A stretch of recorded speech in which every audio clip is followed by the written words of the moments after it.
Bonsoir à tous. Un grand merci d'être là et merci pour votre patience. On ne vous voit pas très bien là d'où nous sommes, on ne vous voit pas du tout, mais on voit que vous êtes nombreux et donc un grand merci.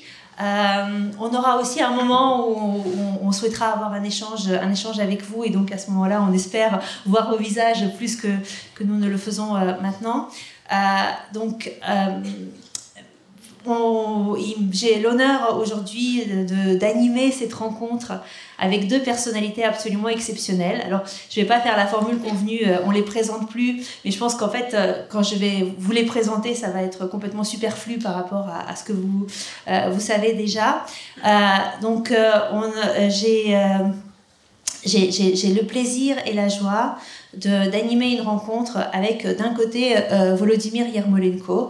Alors quand j'ai essayé de me mettre en tête la manière de présenter Volodymyr, c'était compliqué de savoir par quoi commencer en réalité, tant le spectre de ses activités est aujourd'hui à la fois varié et impressionnant, mais je pense que je vais commencer par les bases. Tu es philosophe ukrainien, auteur de plusieurs ouvrages de philosophie. Et à chaque fois que Volodymyr ouvre la bouche pour parler, on sait que c'est le philosophe qui parle en premier. Mais Volodymyr Yermolenko est aussi une personnalité extrêmement importante du monde littéraire et culturel en Ukraine, en sa qualité de président de PEN Ukraine, notamment, mais pas seulement. Il est aussi une personnalité extrêmement importante dans la question, mais c'est ça, on en parlera bien évidemment plus en détail, de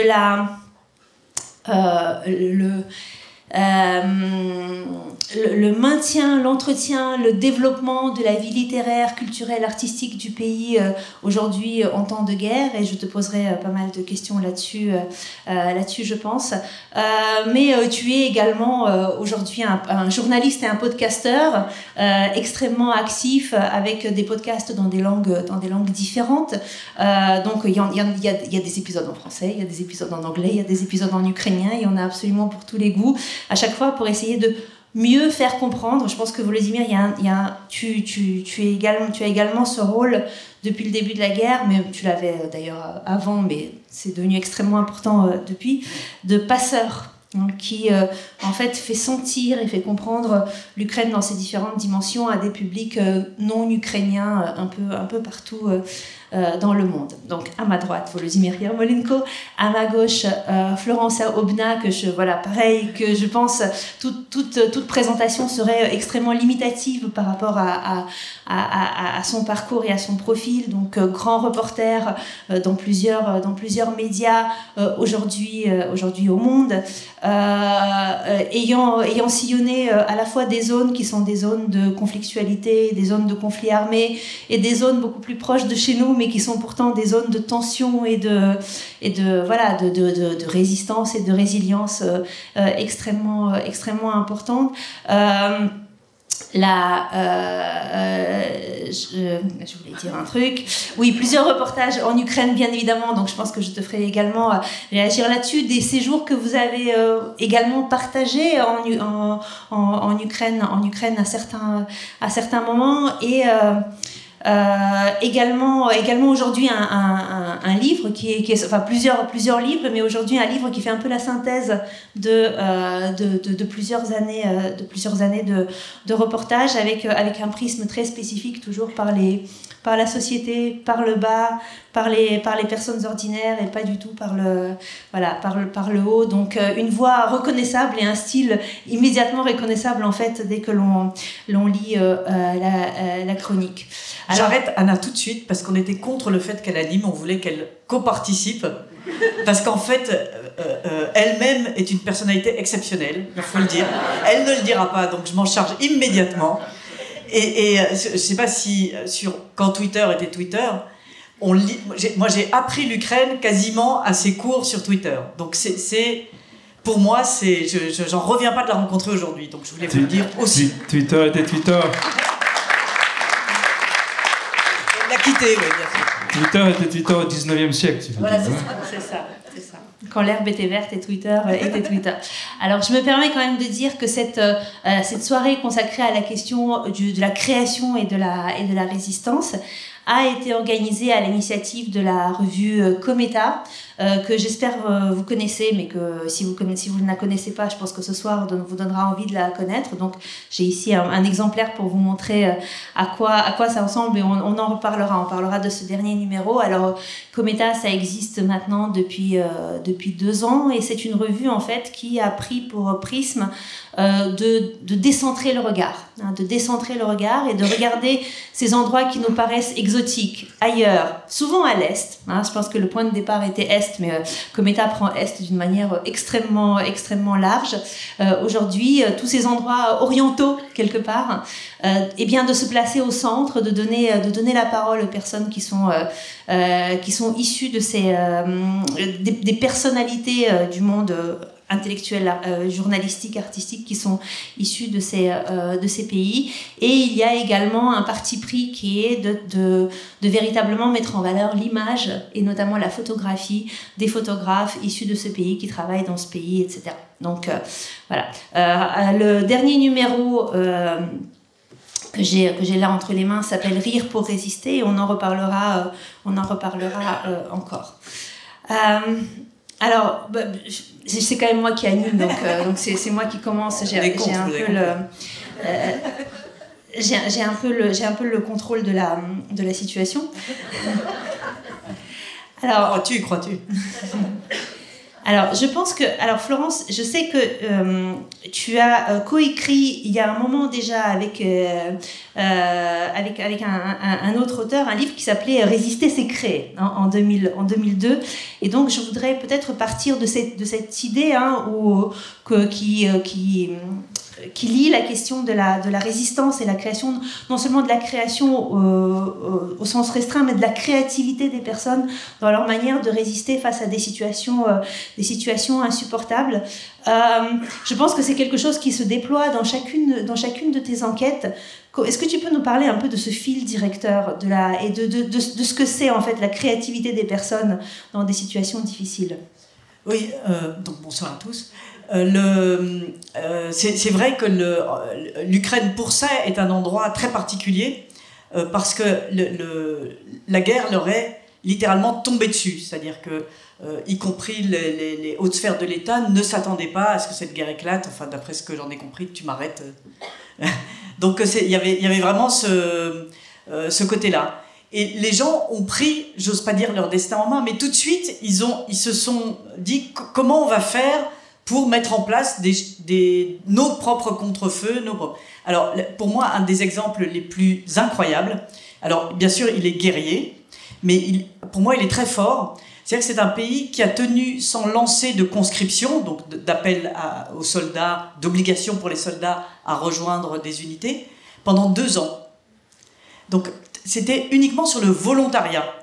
Et ce volontariat était non seulement de s'engager soi, mais de mettre en place l'armée jusqu'à qui va acheter les chaussures, c'est moi qui m'en occupe. C'est-à-dire, l'État était excentré du mode de résistance, y compris armée. Et c'est pour ça que je prends cet exemple, parce qu'ici en France, on a cette espèce de côté, l'armée c'est l'État et on ne s'en occupe pas, c'est eux qui s'en occupent. Là-bas, ça n'est absolument pas comme ça. Et il y a eu tout ce mouvement qui était « moi, je vais acheter ci, moi, je vais aider à faire ça ». Chacun a essayé de faire des programmes de drones, des choses comme ça, sans du tout déléguer à l'État central cette chose-là. Et pour moi, c'était quelque chose de très, très frappant. Et au début, même comme Française, je ne le comprenais pas. C'est-à-dire qu'on me disait, voilà, on a une unité, alors on a acheté nos chaussures, et ma mère m'a acheté ma Kalachnikov, et l'autre m'a... Et je me disais, mais qu'est-ce que c'est ces armées, etc. Et c'est ça. Et l'Ukraine, c'est ça. Alors, je vous donne cet exemple qui est bien sûr le plus frappant, mais qui est vrai à tout niveau. Et il y a eu des créations, par exemple, de maisons d'édition aussi. Il y a eu énormément par exemple, de rénovation. C'est le reportage qu'on avait fait ensemble avec Tetiana et Volodymyr, qui était ils prennent ça semble, je vous donne le spectre le plus large, c'est-à-dire qu'on va dans les bibliothèques publiques apporter des livres. Et ça, sur la ligne de front. Donc, d'un côté, c'est vraiment, ça peut sembler, j'allais dire anecdotique, mais si on va amener des livres et des livres traduits en ukrainien parce que maintenant on va parler ukrainien, et il y a à tout niveau cette espèce d'engagement très personnel de chacun sur sur ce front-là. Et ça, c'est une chose très impressionnante, qui est très particulier à l'Ukraine, me semble-t-il. Oui, c'est vrai. Alors moi, j'adhère complètement, et c'est aussi quelque chose qu'on ne voit pas assez, en fait. En réalité, ça passe très souvent sous les radars, notamment de nos analystes. Quand on s'interroge, par exemple, sur la question de la conduite de la guerre en Ukraine, qu'est-ce qu'on regarde ? On regarde combien de soldats se sont enrôlés ou ont été mobilisés, combien d'armes sont sur le front, ce que les gens répondent dans les enquêtes d'opinion publique. Et quand on dit, mais en fait, la société entière est engagée dans la guerre, on vous répond, bah oui, bien sûr, elle est engagée dans la guerre, l'économie de guerre, on sait très bien, les hommes au front, les femmes aux usines, mais non, c'est pas du tout comme ça que ça se passe. En fait, on a effectivement une société qui prend sa part, qui prend une part entière dans la conduite de la défense de leur pays. Alors moi, je lis ça à quelque chose, en tant que chercheuse, je lis ça à un phénomène assez paradoxal. Hein. Les Ukrainiens ont très conscience, et Volodymyr, peut-être que tu pourras réagir là-dessus, les Ukrainiens ont très conscience, depuis de nombreuses années, c'est plutôt une constante des années post-soviétiques, que leur État est fragile. Pas du tout failli, mais fragile, à savoir incapable de tout prendre en charge. Et donc, en fait, lorsque l'État se montre insuffisant dans un domaine, il y a une espèce d'automatisme qui se crée, on a notre part à faire, et notre devoir citoyen, c'est pas juste d'aller voter, c'est aussi de prendre notre part pour protéger le pays, parce qu'on n'a pas forcément un État qui est capable de le faire. Mais ça, c'est peut-être une vision très de l'extérieur, de la manière dont les Ukrainiens conçoivent leur implication. Peut-être avant de parler de la création, qui est notre thème aujourd'hui, la créativité et l'engagement. Oui, bonjour. Je suis très, très ravi d'être à Paris. C'est quand même une ville très importante pour moi. J'habite à Kiev, à côté de Kiev, dans le banlieue de Brovary. Et c'est toujours un séjour très, très court pour moi. Oui, les Ukrainiens sont une attitude différente à l'État que il me semble, des Français. Parce que la France a quand même cette tradition assez longue, assez profonde d'avoir l'État. L'Ukraine, pour beaucoup de centenaires, pour beaucoup de siècles, était une société qui vivait, dont le corps politique n'était pas l'État. Le corps politique était plutôt une tradition, un folklore, une communauté. Donc, le mot très important pour les Ukrainiens, c'est le mot hromada, qui veut dire une communauté, et on pense la politique à partir de ce mot hromada. C'est pour cela, oui, si tu veux parler de la politique en Ukraine, tu dois parler aux taxistes, bien sûr, parce que chaque taxiste est meilleur président que le président, ici le aussi, Premier ministre. Comment ? Ici aussi.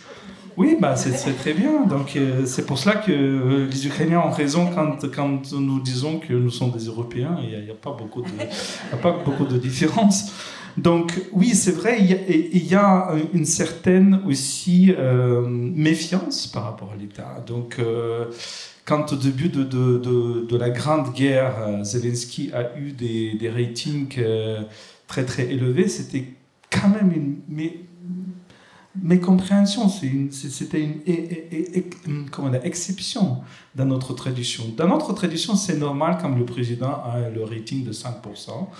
Donc, et ça va. Bon, dans la nôtre aussi. Hein. Voilà.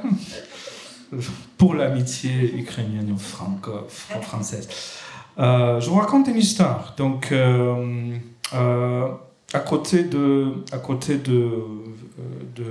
des choses intellectuelles, je fais beaucoup de choses de travail physique, parce que je pense que tu gagnes pas la guerre par des esprits seulement. Les esprits sont très importants, mais il y a aussi la question du corps, de la présence physique. C'est pour ça que j'adore des étrangers qui viennent, comme Anna ou comme Florence ou comme beaucoup d'autres en Ukraine, parce que je pense que c'est aussi un acte de courage de venir dans un pays qui est en guerre. C'est pour cela que, par exemple, quand on va dans les zones frontalières, très souvent à Kharkiv, 40 km de la frontière russe, très souvent à Kherson, parfois 2 km des troupes russes, et il y a beaucoup de risques d'être tués par des drones russes, mais je vois comment les locaux réagissent quand on vient de Kiev, de la capitale. Ils sont fascinés, ils sont vraiment très ouverts. Pourquoi? Parce qu'ils pensent que c'est la présence physique, la présence des corps humains dans ces situations risquées et aussi un acte de solidarité. Mais je vous raconte une histoire. On amène beaucoup de voitures à nos soldats, on collecte beaucoup d'argent, régulièrement l'argent, et on était dans la région de Soumy récemment pour amener une voiture à une petite unité qui n'est pas même dans le sein de l'armée. Donc, on a l'armée, les gens il y a beaucoup de civils qui sont des volontaires qui sont dans l'armée. On a ce qu'on appelle la défense territoriale, qui est aussi des civils qui sont dans la structure de l'armée, mais sont beaucoup moins financés, à vrai dire. Mais on a aussi des unités qui ne sont pas dans l'armée, qui ne reçoivent pas des salaires, qui sont des civils qui font leur travail le jour, et puis la nuit, ils vont dans leur poste pour lutter contre des drones russes, des shaheds, surtout des shaheds, des produits iraniens. Ça, c'est aussi une façon. Donc, chaque nuit, pour nous, je commence par l'alerte aérienne. Quand nos enfants vont dormir, là, chaque nuit, c'est sans exception, ça commence. Ça commence, les shaheds, les drones, les missiles, etc. Et là, c'est eux qui font cette défense de la première ligne. Comment ils font ça? Sans financement, sans rien. Les volontaires comme nous apportent des voitures, des pick-up. Puis ils prennent quelque part, je ne sais pas où, des armes. Et puis c'est comme à l'ancienne, tu vois, tu mets cette arme, je ne sais pas comment tu dis en français, fusil automatique. Et voilà, et tu te défends. Parce que le paradoxe de cette guerre, peut-être de chaque guerre, c'est que chaque matin quand je me réveille, je ne sais pas des noms des gens qui ont sauvé la vie de mes enfants. Parce que tu ne peux pas les savoir. Tu ne peux pas savoir les noms, les prénoms, les biographies des gens qui ont abattu des drones russes cette nuit. Et c'est, comme je répète, c'est chaque nuit. Donc c'est aussi la création, c'est aussi l'invention. Comment tu dis quand tu en manques de quelque chose. La création, c'est très souvent une réponse à quelque chose, une réponse à un danger, une réponse à un défi. Parce que les créations, c'est pas quelque chose qui vient comme ça dans la loisir. Parfois, c'est aussi une réponse au risque, une réponse au danger. Et je pense que ça c'est aussi la nature humaine, ne pas s'arrêter, ne pas céder sa place, ne pas céder son pays. Et que fait un écrivain en temps de guerre et en zone de guerre? Beaucoup d'écrivains sont dans la ligne de front, beaucoup d'écrivains sont devenus des soldats, aussi dans notre Open Club. Il y a pas mal d'eux qui sont morts, qui ont été tués. Il y a Victoria Melina qui était civile, il y a Maxim Krivtsov qui était soldat, et on a ouvert à Open Club une exposition à Mykola Leonovich qui est pas considéré comme tué, mais considéré comme, comment tu dis, disparu, voilà. Il y a Boris Rumeniuk, un grand poète qui est considéré disparu aussi, et je peux continuer sa liste. Donc on a quand même, on parle des dizaines et des dizaines des hommes et des femmes de la culture.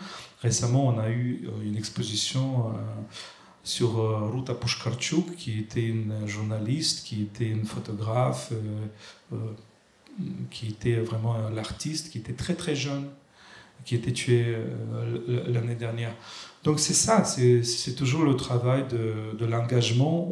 Je connais aucun intellectuel, poète, écrivain, peintre, photographe, philosophe en Ukraine qui n'est pas engagé de telle ou telle façon.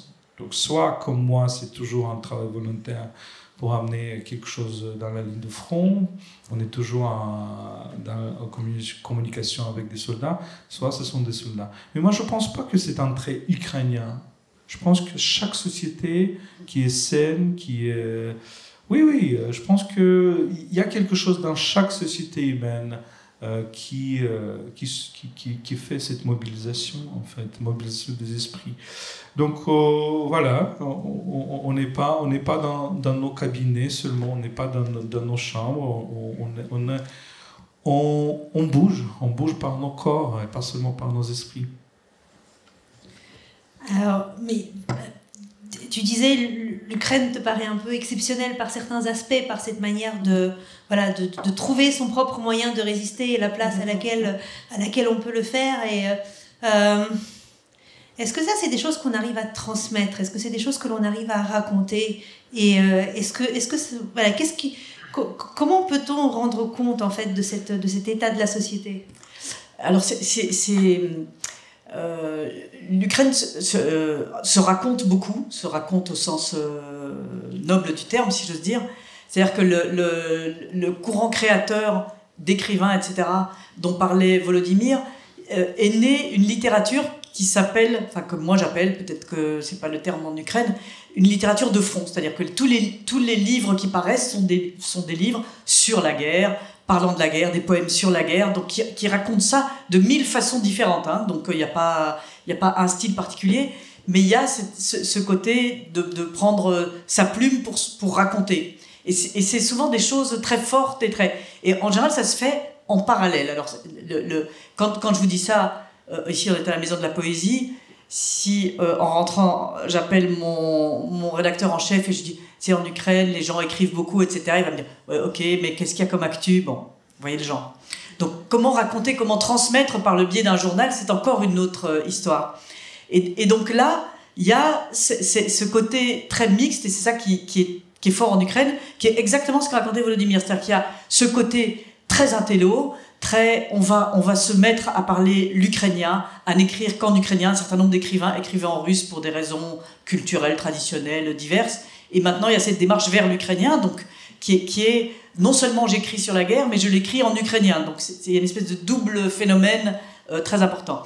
Et à côté de ça, je vais pas faire que ça, mais je vais aussi... Alors, un exemple, on est à Mykolaïv, qui est une ville tout à fait au sud, un peu après Odessa, donc avant Odessa, ça dépend dans quel sens on voyage, et qui est au bord de la mer, qui est une ville forte, une ville qui avait des chantiers navals, des choses comme ça, et qui est la ville où s'est arrêtée la marche russe, enfin à une vingtaine de kilomètres.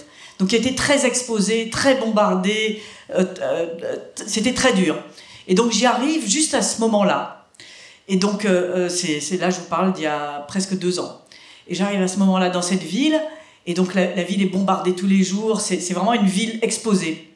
Et alors il y a un type qui me raconte, voilà, moi j'étais historien, l'autre me dit, moi j'étais écrivain, moi j'étais là, donc tout le monde raconte un peu son histoire. Et puis il me regarde, il me dit, c'est là, il faut qu'on y aille. Alors je dis, qu'est-ce que vous allez faire? En fait, les soldats n'avaient rien à manger parce que l'État n'avait pas prévu, et donc il n'y a pas assez. Et donc on a fait une cantine nous-mêmes.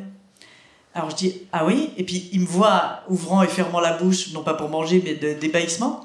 Et ils me disent, oui, alors on s'est lancé un pari.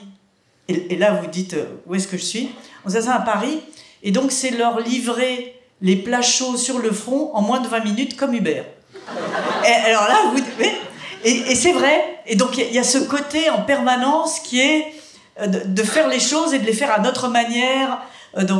Et après je rentre et je continue à faire mes recherches sur l'histoire, sur la littérature, etc.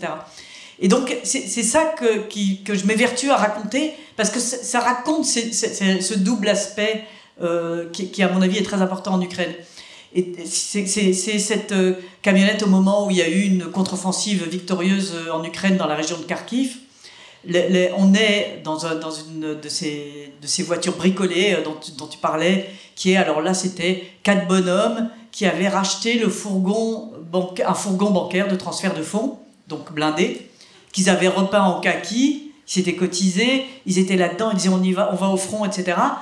Et à un moment dans la voiture, il y avait un jeune type devant, et il dit à tout le monde, chut, taisez-vous, là il est 5h du matin, on va au front. Il dit, chut, taisez-vous. Alors je lui dis, mais quoi?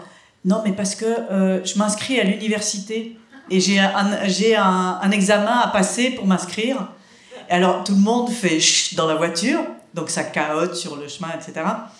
Et alors il passe son truc, les autres soufflaient bien sûr, non c'est pas ça, c'est si, etc.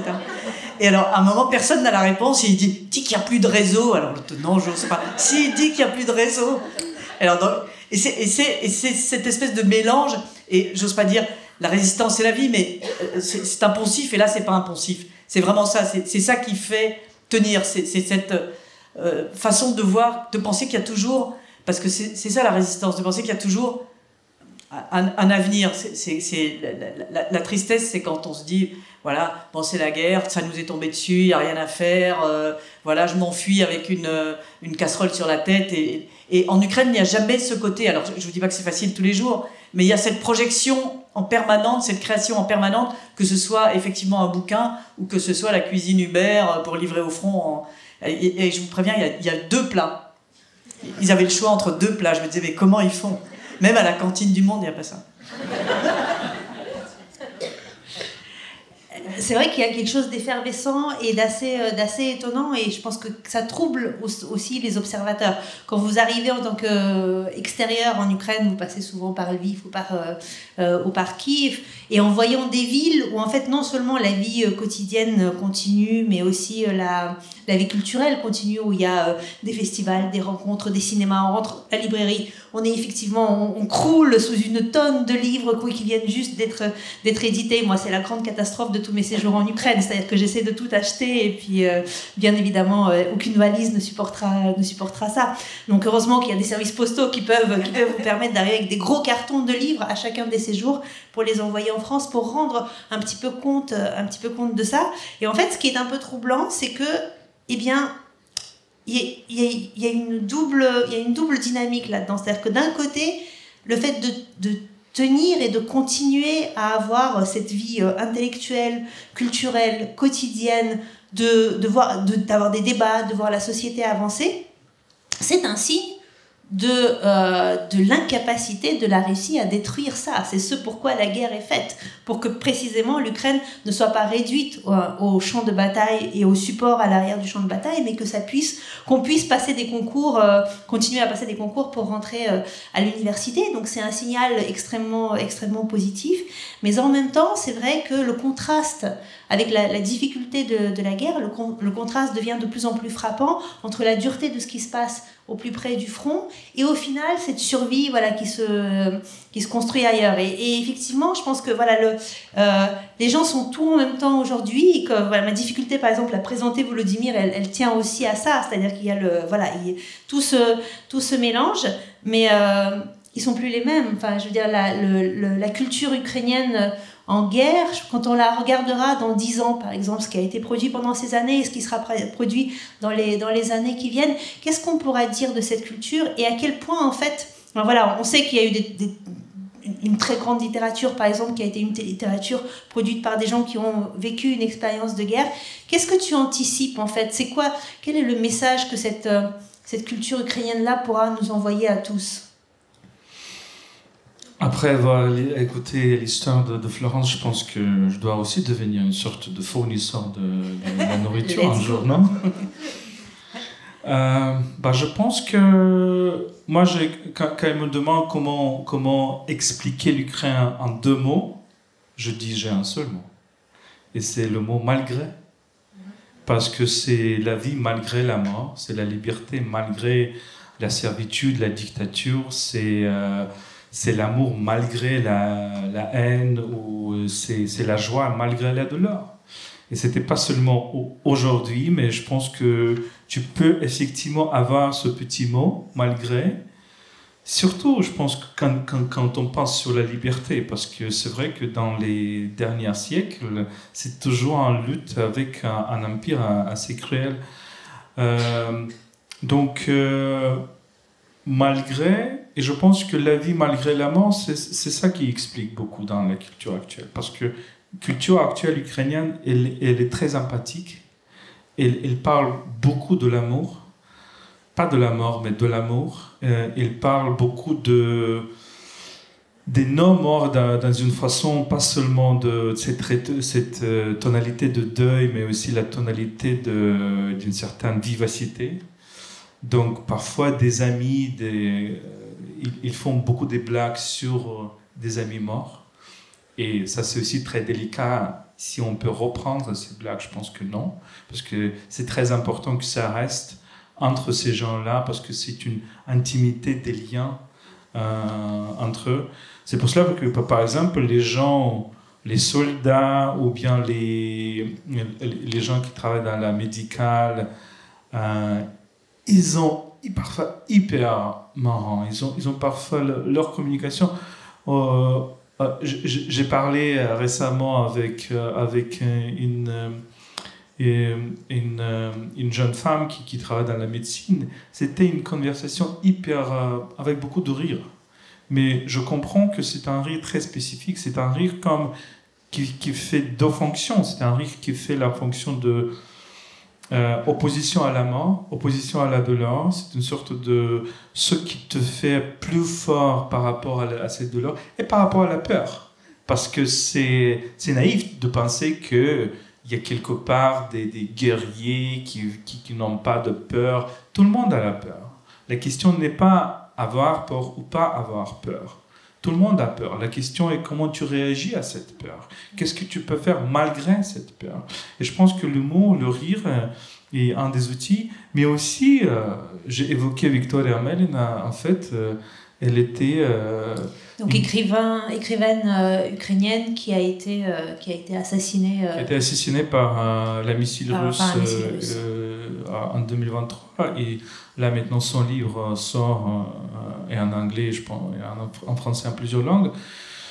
C'est notre amie. Donc, elle a eu l'humour noir absolument incroyable. Et elle faisait des blagues sur... parfois, on limite dans ce sens qu'on fait beaucoup de blagues sur nos enterrements futurs, prochains, tu vois. Donc, ça existe, bien sûr. Mais de l'autre côté, il faut aussi bien comprendre que ça ne veut pas dire que la guerre est facile.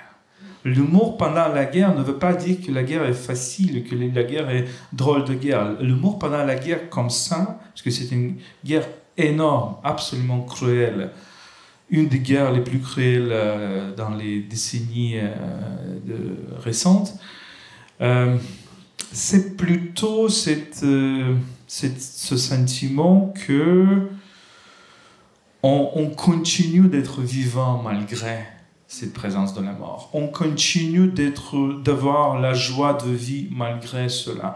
On continue d'avoir cet hédonisme de la nourriture, y compris de la nourriture, y compris de vêtements, y compris de la beauté, cet hédonisme malgré cette présence de la force de destruction. Merci beaucoup de m'offrir cette transition et en même temps un petit signal qu'il faudrait qu'on passe à ce sujet dont on avait promis qu'on parlerait en fait, précisément parce que c'est dans l'institution normale, j'ai fait beaucoup de blagues, mais pas seulement. Mais là, aujourd'hui, comme on parle d'humour, justement, il a décidé de ne pas en faire. Par contre, on va entendre quelqu'un qui a aussi un humour d'autant plus fin qu'on sait... Il y a des moments où on ne sait pas si elle parle sérieusement en réalité ou si elle est en train de faire un trait d'humour. Nous allons visionner avec vous une toute petite vidéo. Est-ce que je révèle les secrets de la vidéo? Oui, c'est une femme qui m'a laissé partir en France. Voilà, donc la vidéo est filmée par Volodymyr Yermolenko ici présent. Et nous allons entendre Tetiana Ogarkova, qui est également chercheuse, enseignante et journaliste, mais qui va nous parler en fait d'une certaine manière de ce qu'est le vécu et le quotidien de sa guerre. Bonjour, nous sommes dans les Carpates, nous sommes en vacances, c'est cela les vacances ukrainiennes. Avant la guerre, on partait en vacances pour s'amuser, pour bouger, pour rester tard dans la soirée. Aujourd'hui, on part en vacances pour bien dormir. Ici, à 1000 km de la ligne du front, on est plutôt à l'abri. Tandis qu'à Kiev, depuis plusieurs mois, les alertes aériennes sont tellement régulières qu'on n'arrive pas à dormir une seule nuit consécutive. Et puis ici dans les Carpates, les loyers sont chers, ça se comprend. La demande est trop forte, Mais même ailleurs, partout en Ukraine, les prix des immobiliers et des hôtels varient en fonction de plusieurs facteurs. Avant la guerre, on aimait tous avoir un appartement avec une vue superbe sur la ville, vitrée. On aimait tous travailler dans les bureaux avec open space ou bien avoir une cuisine américaine. Aujourd'hui, à cause des attaques aériennes russes, on préfère les murs, on comprend l'importance de murs et on préfère les étages en bas. Et puis dans les publicités même de l'immobilier ou même des hôtels, on peut lire les fenêtres de cette propriété donnent sur le côté non shahed. Ça veut dire sur le côté où il y a moins de shahed iraniens qui volent la nuit. Voici notre appartement familial à Brovary. On est plutôt safe, on est loin du chemin battu des drones iraniens du type shahed. Et donc cet appartement, il coûte plus cher en raison de cela. Mais malgré cela, comme vous pouvez voir, à travers notre fenêtre, il y a quand même un signe d'un débris de drone qui avait tombé l'autre jour, qui a laissé cette trace-ci sur notre mur. Depuis le début de la guerre, on s'achète des bouchons d'oreilles. Sur les uns, il est écrit pour des drones, tandis que sur les autres, vous pouvez lire pour des missiles. Et bien évidemment, ceux pour missiles sont 2 fois plus chers que ceux pour les drones, parce que les missiles, c'est beaucoup plus bruyant que les drones. Et puis chaque soir, quand on se couche et quand il y a une alerte aérienne, on se pose cette question existentielle. Devrais-je avoir un air présentable au cas où? Devrais-je garder ma culotte? C'est une question qu'on discute avec beaucoup de passion dans les réseaux sociaux. Notre humour, il a changé de nature pendant la guerre.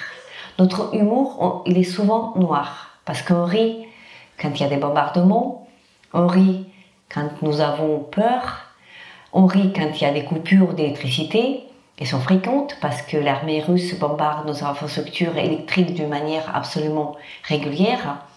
On rit pour survivre, on rit pour résister, on rit pour vivre tout court. Et voici certains mèmes humoristiques que je préfère.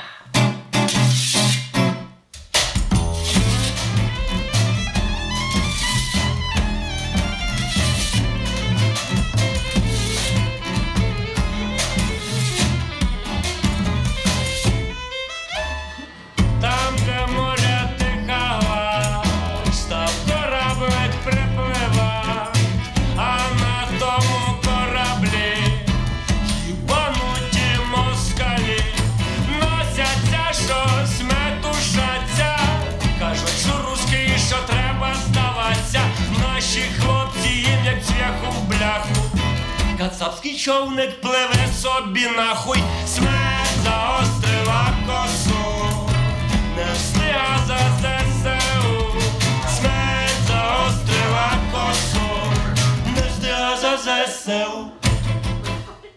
On dit que l'humour ne se traduit pas. C'est d'autant plus vrai pendant le temps de guerre. L'humour de ceux qui vivent dans la guerre est souvent incompréhensible à ceux qui vivent en paix. D'ailleurs, en ukrainien, il y a des mots que les Russes n'arrivent ni comprendre ni prononcer. Par exemple, le mot palanitsa, le pain traditionnel ukrainien, ou bien le mot polonitsa, la fraise, ou encore le mot ukrzaliznitsa, le chemin de fer ukrainien. Tous ces mots-là étaient utilisés comme mot de passe au checkpoint pendant les premiers jours de l'invasion russe. Mais le comble, c'est le mot Shchekavitsa. Allez, essayez de le prononcer correctement. Shchekavitsa. Shchekavitsa, c'est le nom de la colline à Kiev, la capitale de l'Ukraine.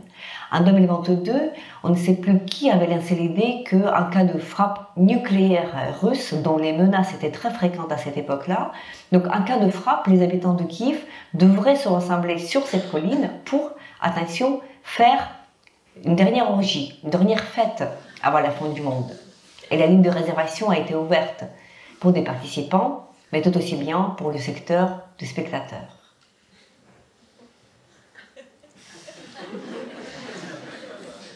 Et dans tout cela, il y a un Ukrainien qui reste sérieux. Volodymyr Zelensky, président de l'Ukraine, ancien comédien, il ne plaisante plus. Aucune blague.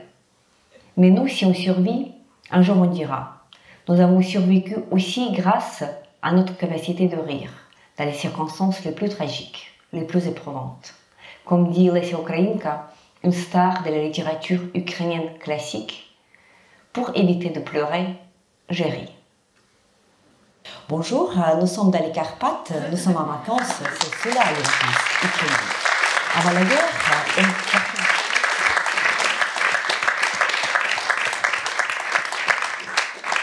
Je suis l'époux de cette femme.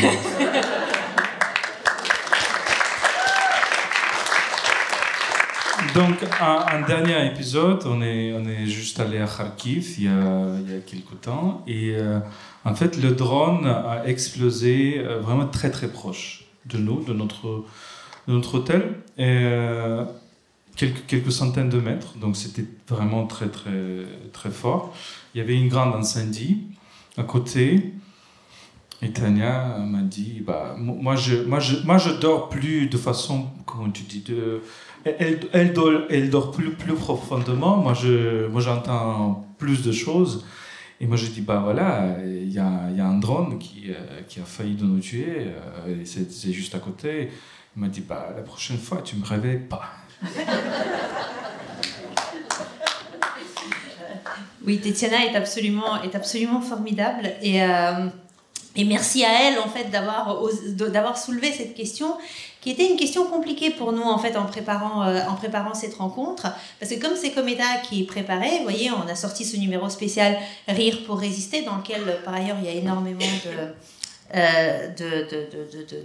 blagues et aussi de réflexions. On oscille entre en fait rire et larmes tout au long de ces articles, parce que les deux sont précisément très étroitement mêlés, comme Tania vient de le dire dans la vidéo, et on s'est dit peut-être que l'échange pourrait être porté là-dessus, mais précisément cette indicible, cette intransmissible d'un humour en guerre est quelque chose qui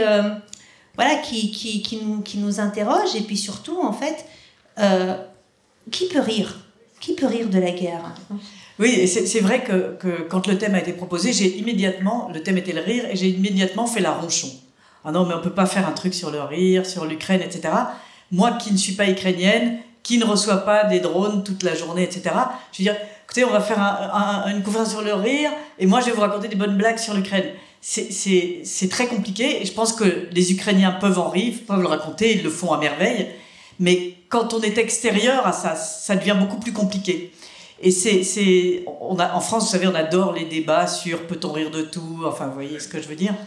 Et là, je trouve que c'est un exemple parfait de ça. C'est-à-dire que, oui, on peut rire de tout, la preuve, mais ça dépend qui raconte la blague.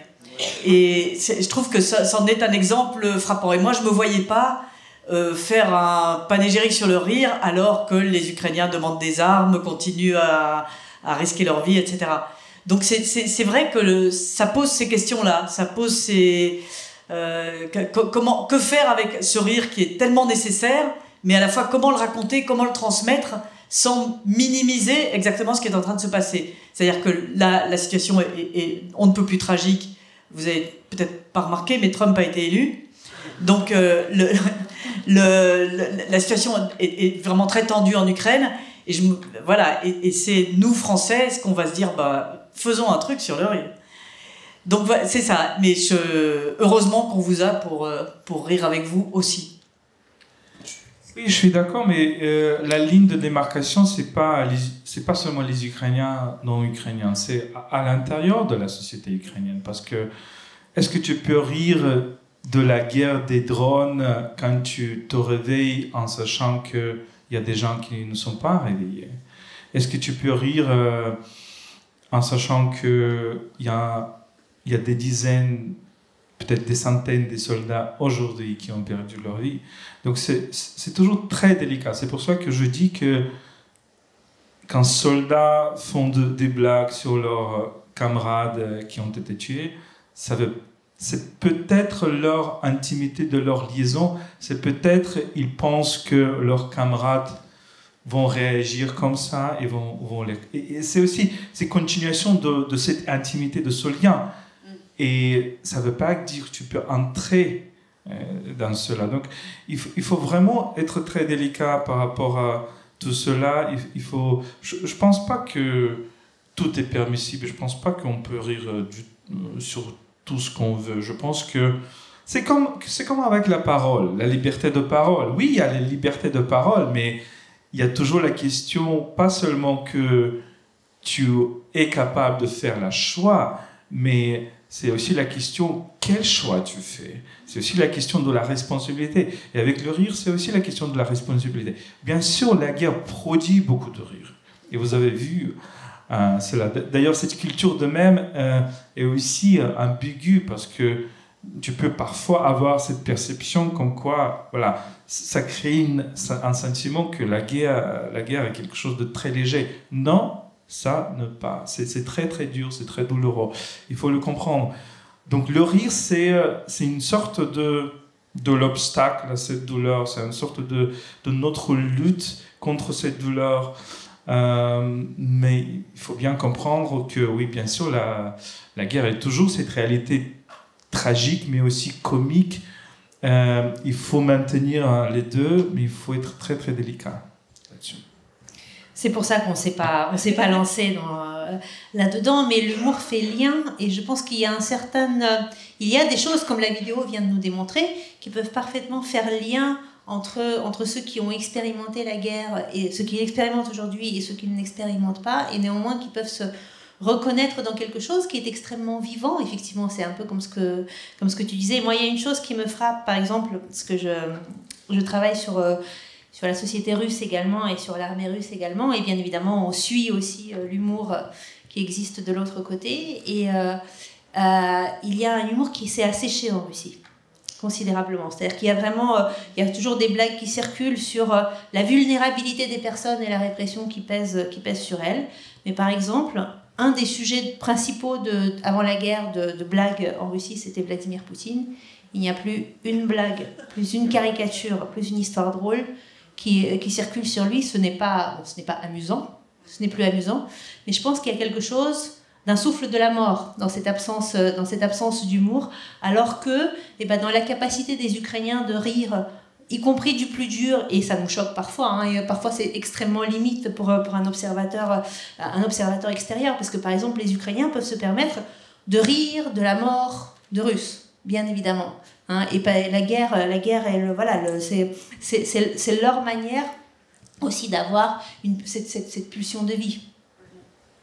Oui, c'est vrai que au moment surtout de l'invasion, de l'invasion numéro 2, il y avait beaucoup de blagues, de caricatures sur les soldats russes, etc., qui étaient extrêmement... tu en as beaucoup, etc.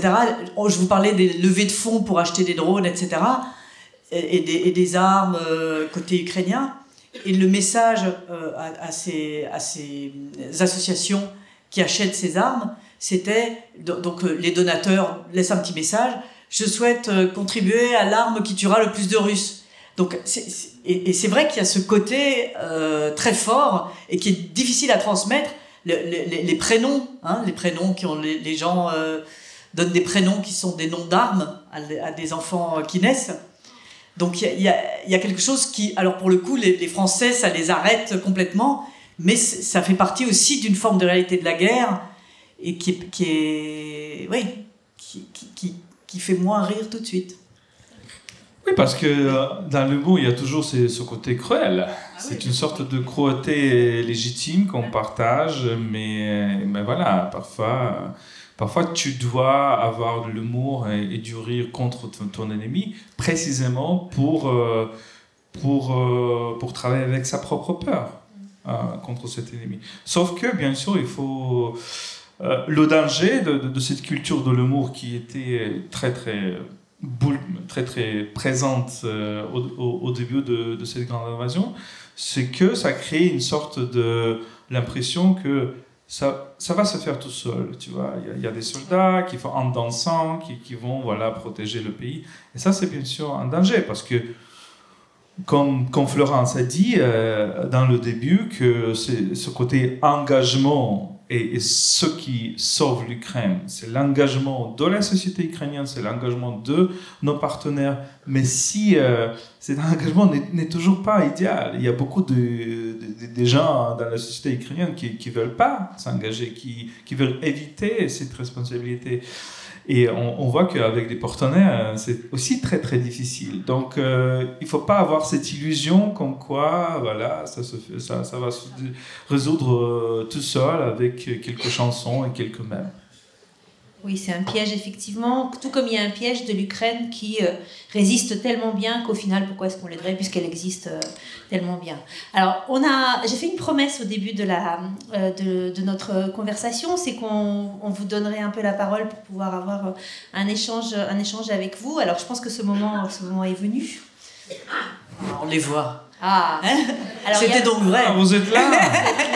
On sait que c'était On n'était pas sûrs. Il n'y a pas de micro dans la salle, il n'y a pas de modérateur non plus, donc on va essayer de faire ça de manière improvisée. Et je vais choisir les personnes qui souhaiteront poser des questions, enfin parmi celles qui lèveront la main éventuellement, de manière totalement aléatoire et non démocratique. Voici ce que l'élection de Trump fait. Exactement, plus aucun cliché. Je vous en prie.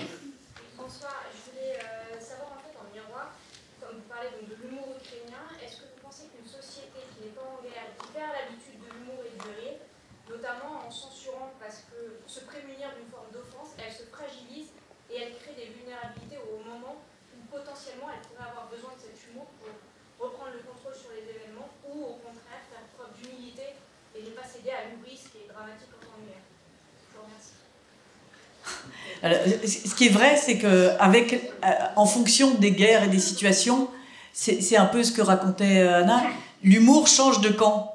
C'est-à-dire que l'humour russe était célèbre quand même. Enfin, l'humour russe, c'était quelque chose.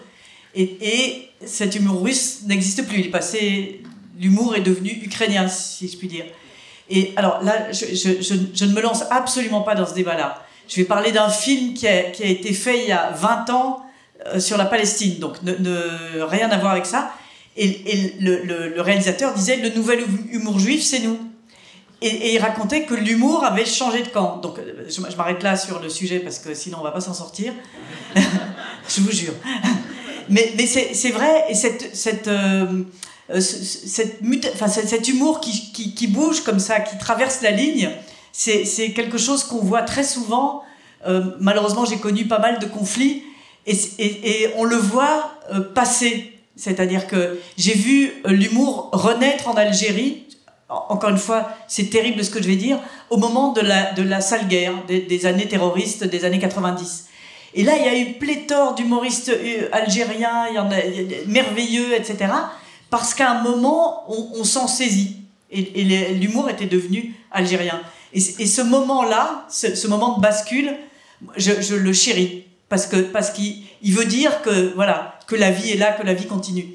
Et c'est à la fois très dur à faire passer, tu en as bien parlé, Volodymyr, très délicat, il faut pas, l'humour qui se dit dans les tranchées, il faut pas le sortir des tranchées parce que il serait pas drôle ailleurs, mais c'est quelque chose de très fort ce moment-là. Quand je vais vous dire une blague algérienne du moment, il y avait eu un horrible tremblement de terre et le gouvernement donnait à manger et donc aidait les survivants. Et donc, il faisait 50 degrés, et ce qui était donné était des spaghettis et des œufs durs, pas d'eau. Et donc, les gens regardaient les trucs comme ça, et ils disent, est-ce que... Un type dit, moi, je vais juste prendre des spaghettis. Et le type lui répond, ah non, pas d'œufs, pas de spaghettis. Et voilà, et il y a cette espèce... Et voilà, et tout le monde rit, et on n'est pas mort, et on est survivant de tremblement de terre, et on prend un œuf quand même. Enfin, et il y a toute cette espèce de phénomène qui fait que c'est le coup de pied qu'on donne au fond, quoi. Moi, j'aime beaucoup ce que les anthropologues nous apprennent de l'humour, et notamment, je pense au travail de James Scott sur les arts de la résistance, où précisément, où il parle des armes des faibles, de ceux qui sont démunis d'autres armes et d'autres capacités de résistance, et qui vont mettre en place précisément des petits dispositifs dont l'humour fait très clairement partie. Chanter une chanson qui a un double sens, utiliser un terme dont on très bien, enfin une expression dont on sait ce qu'elle veut dire, mais en fait on ne peut pas vous la reprocher. Donc tous ces outils en fait comprennent, l'usage de l'humour est un de ces outils qui apparaissent à des moments de fragilité et qui apparaissent apparaissent chez les plus fragiles. Donc je pense que voilà, notre capacité aussi à manipuler l'humour, elle refait surface à ce moment-là, hein, là où d'autres armes sont inefficaces, où d'autres armes ne sont pas à notre disposition. Faisons-nous confiance. Oui, mais c'est pas seulement la fragilité, je pense oui, ça peut arriver quand tu es fragile, mais je pense que c'est aussi une expression de cette liberté, n'est-ce pas? Et l'histoire de la littérature ukrainienne, elle est intéressante dans le fait que tu vois, c'est quand même, l'histoire ukrainienne, c'est très tragique, ok? Donc c'est très tragique quand on pense sur les années 30, les millions de morts, d'un Holodomor, puis Deuxième Guerre mondiale qui était très particulièrement dans notre territoire, l'Ukraine, Biélorussie, Pologne, surtout, et pas la Russie d'ailleurs, juste une partie de la Russie a subi de Deuxième Guerre mondiale. Donc, et toute cette histoire, bon, quand tu regardes, tu poses la question, ok, mais ça doit être histoire, ça doit être littérature très tragique, littérature de pleurs, de pleurer, des larmes. Mais oui, ça existe, mais de l'autre côté, il y a cette littérature du rire. À partir on peut parler de Kotlarevski, on peut parler au début des années 90, quand il y a ce phénomène de Boubabou, il y a ce phénomène d'Andrukhovitch qui écrit des romans contre la Russie, comme Moscoviade, qui est plein d'humour, qui est aussi une sorte de rire sur ton ennemi. Ça, c'est aussi un effet de libération.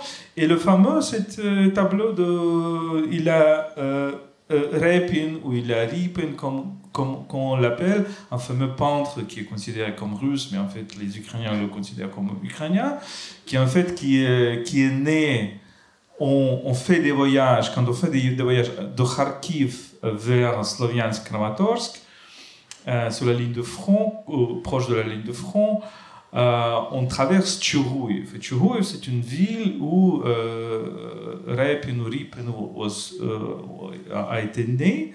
Et ces tableaux, les Cosaques écrivent la lettre au sultan ottoman quand c'est le rire, comment tu dis, en ukrainien on dit rehit, c'est-à-dire que c'est pas même le rire, mais c'est le rire... Le rire un peu gros, le rire un peu gras. Oui, comme de Gargantua et Pantagruel, le rabelaisien peut-être, tu vois. C'est le rire de résistance, de mépris, de la richesse. Bien sûr, on utilise ces images aussi qu'aujourd'hui. Au lieu de sultan ottoman, on met bien sûr Poutine et le tsar russe, etc. Mais oui, ça aussi, c'est parfois aussi l'expression de la force, pas seulement de la fragilité.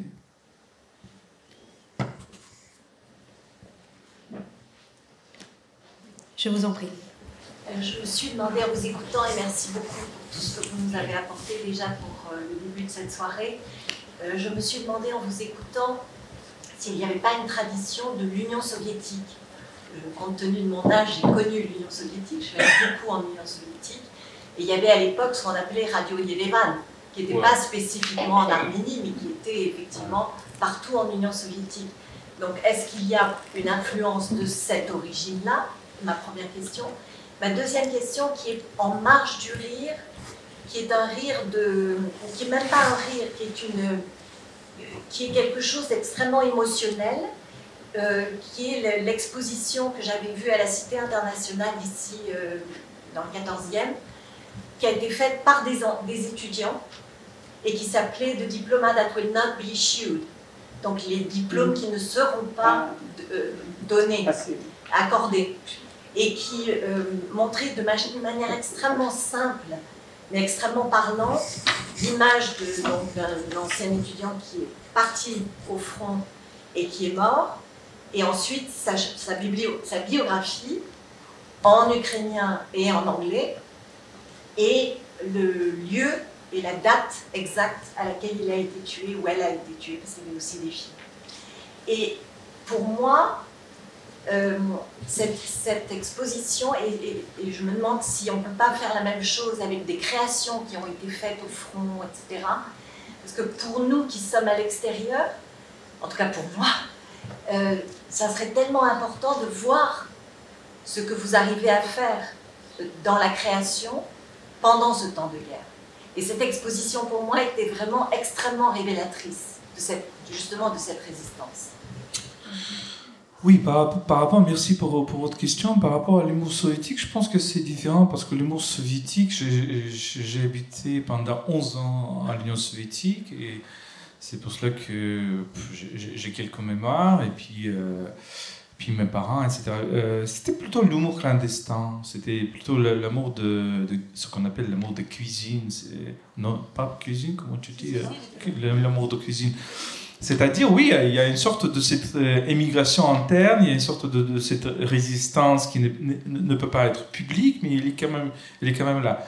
Oui, peut-être, je vous raconte, je fais un podcast récemment avec Miroslav Marinovich, qui est un dissident ukrainien et une figure très très importante maintenant pour l'Ukraine, donc qui était un prisonnier politique pendant l'Union soviétique. Et il a dit un jour que, après les grandes arrestations de l'intelligentsia ukrainienne au début des années 70, donc c'était le brejnevisme et tout ça, et après cette nouvelle renaissance de la culture ukrainienne, avec Khrushchev et avec ce qu'on appelle les шестидесятники, les soixantaires, il y avait des grandes arrestations au début des années 70. Et les groupes des gens qui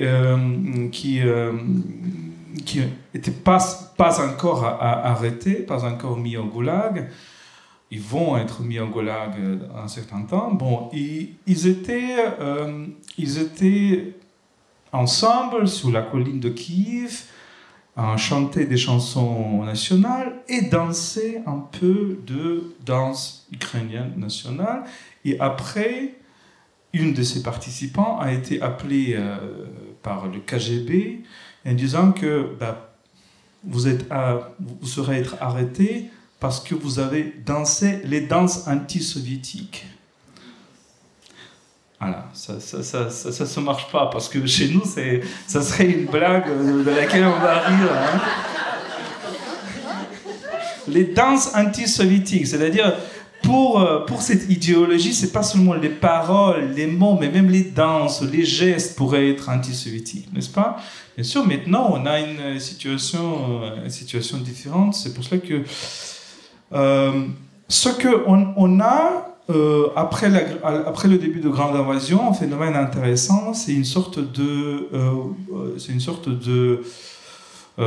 développement de stand-up comedy en ukrainien, et qui est un genre très intéressant parce que c'est très honnête, ce genre. Les comédiens ne font pas des blagues sur n'importe quoi. Ils font vraiment des blagues sur les questions qui sont très très délicates, parfois très très dures, les questions de mobilisation, les questions de l'inscription à l'armée, les questions aussi d'être dans l'armée, etc., etc. Et là, c'est une sorte, l'humour est devenu aussi une sorte de cette conversation dans la société assez honnête sur les problèmes que peut-être on doit aborder par l'humour. Voilà, je vais répondre comme ça. Et par rapport à votre deuxième partie, bien sûr, il y a beaucoup de création qui est faite dans les tranchées. Et là aussi, il y a quand on parle de la poésie, il y a quelque chose qui apparaissent. Avec Tetiana, surtout Tetiana, on a fait une publication dans la Nouvelle Revue Française l'année précédente sur la poésie ukrainienne. Il y a quelques livres des poètes ukrainiens et des écrivains, par exemple Artem Chapai, vous pouvez trouver dans vos librairies, c'est un soldat et écrivain. Puis Yarina Tchornorous, une poète dont le livre vont paraître, j'espère, en France bientôt. Puis il y a une création absolument magnifique dans les villes frontalières. Je pense que Kharkiv, maintenant, c'est une des centres de la culture ukrainienne, qui est bombardée chaque jour par des missiles et par des drones. Mais malgré cela, cette création et cette résistance est très très, très forte. Donc voilà, bien sûr, il y a toute une... Et bien sûr, on parle des créations des gens qui ont été tués. On publie leurs livres, on fait des expositions, on fait des lieux de mémoire, etc. Donc, oui. peut-être juste brièvement, et puis après on prendra une toute dernière question, parce qu'on a déjà quand même un petit peu débordé. Sur les deux points, je pense qu'effectivement, il y a quelque chose d'une tradition soviétique de l'humour, ne serait-ce que les motifs ou les thématiques en fait, qui sont récurrentes, ou les formats qui sont récurrents et qui continuent à circuler. Mais à mon sens, en observant par exemple ce qui se passe en Ukraine, je vois qu'il y a à la fois effectivement c'est quelque chose qui est indicible à l'extérieur, qui est fermé non seulement dans cette communauté qui partagent l'expérience de la guerre, mais en plus à l'intérieur des petites communautés qui partagent une expérience différente de la guerre.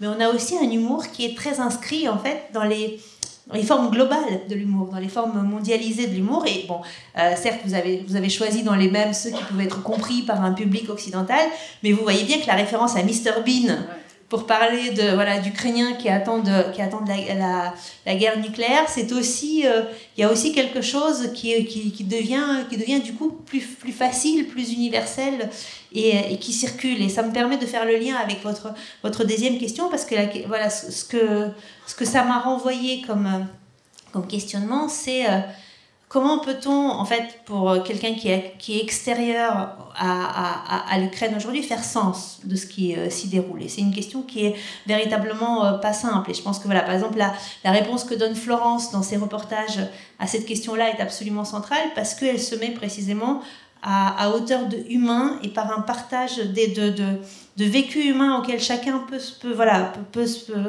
se mesurer et a bien évidemment beaucoup d'importance. Mais quelle est la place qu'on laisse à ça aujourd'hui dans les médias ? À mon sens, elle est pas très grande. On est noyé aujourd'hui dans les actualités qui portent sur l'Ukraine, et je n'adresse de reproches à personne, de messages qui deviennent un brouhaha très difficilement en fait compréhensible et interprétable. C'est-à-dire que quand on a aujourd'hui des reportages sur l'Ukraine, on a quoi ? On a les avancées et les reculs sur la ligne de front, et donc on vous inonde de noms de lieux dont vous n'avez jamais entendu parler, qui sont impossibles à distinguer les uns des autres. On vous montre des cartes qui sont tellement zoomées sur des lieux dits que vous ne pouvez rien comprendre dans ces cartes, à part qu'il y a des différentes couleurs et que les uns avancent et les autres reculent. On vous parle de livraison d'armes avec des noms d'armes que les Ukrainiens connaissent, mais qu'un Français moyen, en fait, il voit pas la différence entre l'un et l'autre. Et donc tout ça, mais en fait... au moins, on sait que c'est toujours sur la Terre et pas sur Mars, tu vois. C'est vrai, on sait toujours que ça se passe sur la planète Terre, et encore. C'est-à-dire que ça se martialise, je trouve, dans les deux sens, dans les deux sens du terme. Et donc, en fait, paradoxalement, c'est en redescendant... en remontant le plus possible au niveau de chacun des humains, qu'ils soient civils ou combattants, qu'on arrive à faire comprendre des choses que les informations, y compris par leur volume, ne laissent plus passer et comprendre. Oui, je pense que tu as raison, et ce côté humain, il est très important. C'est pour cela que on engage Open Club ukrainien, on engage beaucoup d'auteurs de publier leurs essais dans la presse internationale. On fait beaucoup ça avec l'Amérique latine, j'espère de le faire aussi en France, parce que c'est toujours important d'avoir cette perspective humaine. Donc être sous les bombes, c'est toujours la même chose. N'importe où, quelle façon tu es idéologique, gauche, droite, chrétien, musulman, juif, c'est toujours la même expérience. Mais un autre élément, je pense que c'est très important de globaliser le regard sur l'Ukraine, parce que en France, en Allemagne, en Espagne, c'est une sorte de regard. Ok, mais l'Ukraine, c'est quelque part, c'est très loin. En fait, pour le moment, ça c'est clair. Ce qui pour moi c'est clair, c'est que l'Amérique, c'est une grande question. La Russie a l'ambition de conquérir l'Europe. Ça, c'était très clair de leur message 2021 sur le partage finalement des zones sécuritaires en Europe entre les États-Unis et la Russie. Donc le retour vers le monde de Yalta ou le monde de 1945. Et là, maintenant, c'est des Ukrainiens et c'est de notre lutte que le destin de l'Europe dépend. Et ça, c'est aucune pathétique là-dessus. C'est déjà la réalité empirique. C'est d'un côté. De l'autre côté, il faut vraiment regarder plus profondément dans l'histoire. Et dans l'histoire, ce qui est maintenant, ce qu'on devient, ce qu'on comprend, c'est que comment l'Ukraine a été inscrite dans l'histoire européenne, dans l'histoire de la Grèce ancienne. Il y a beaucoup de mythes grecs à partir des Amazones jusqu'à Hyperborène, jusqu'à Achilles qui ont lieu en Ukraine. C'est de l'humour, c'est de l'humour. Non, c'est la factologie. Les factologies. Vous avez dit qu'il était drôle, hein, mais... Et je pense que, oui, c'est aussi important. C'est que, moi, je répète toujours, ça c'est très sérieux, Florence, c'est très sérieux, c'est que les Ukrainiens ne sont pas des autres pour vous, les Européens. C'est pas des... Parfois, on a l'impression qu'on est des bons autres. On n'a pas des bons sauvages, on n'est pas des bons autres. Nous sommes les mêmes. Nous sommes les mêmes. Et cette lutte, c'est la lutte commune, c'est notre lutte commune. C'était pas des blagues. Et je pense que c'est un mot de la fin, peut-être. Peut-être Florence, un mot de la fin. Non, je pense que ça a été... Ça a bien conclu cette soirée. Un grand merci à vous d'être... Mais on n'a pas posé des questions à Anna, d'ailleurs. Oui, c'est vrai. J'ai bien géré. La prochaine fois. Oui, elle nous a eu. Merci beaucoup à tous. Merci à tous.